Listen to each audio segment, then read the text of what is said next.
প্রিয় দর্শক, দেশের চলমান পরিস্থিতির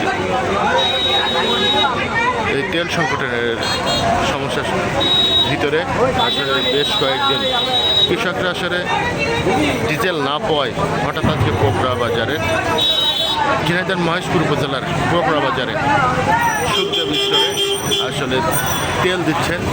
সেটা আসলে জানতে পেরে বিকাল থেকেই শত শত কৃষক বিভিন্ন এলাকা থেকে আসলে এখানে ডিজেল নিতে এসছেন। আমরা সেটা আসলে আপনাদের দেখানোর চেষ্টা করছি।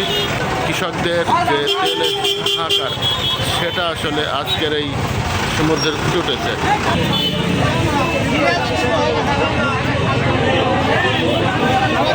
আপনাদের জানিয়ে রাখি, আসলে এই বিশ্বের চরম পরিস্থিতির ভিতরেও আসলে মানুষ যখন, কৃষকরা যখন তাদের আসলে ফসলে তেল সংকটের কারণে, সে যখন প্রচণ্ড দাবদাহের কারণে সেই বিষয়ে আসলে সংকটের সৃষ্টি দেখা দিচ্ছে।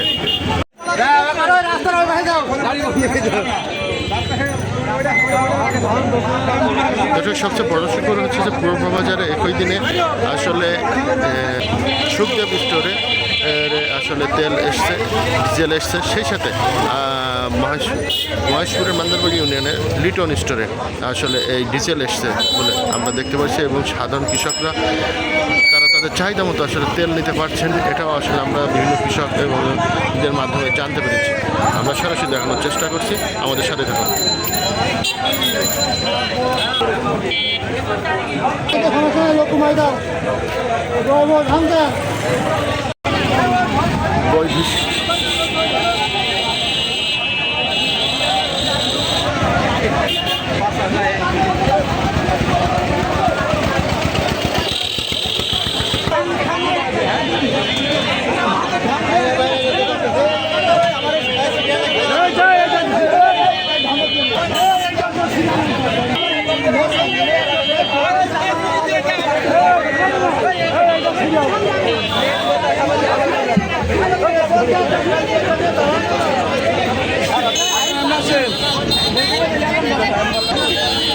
এইদিকে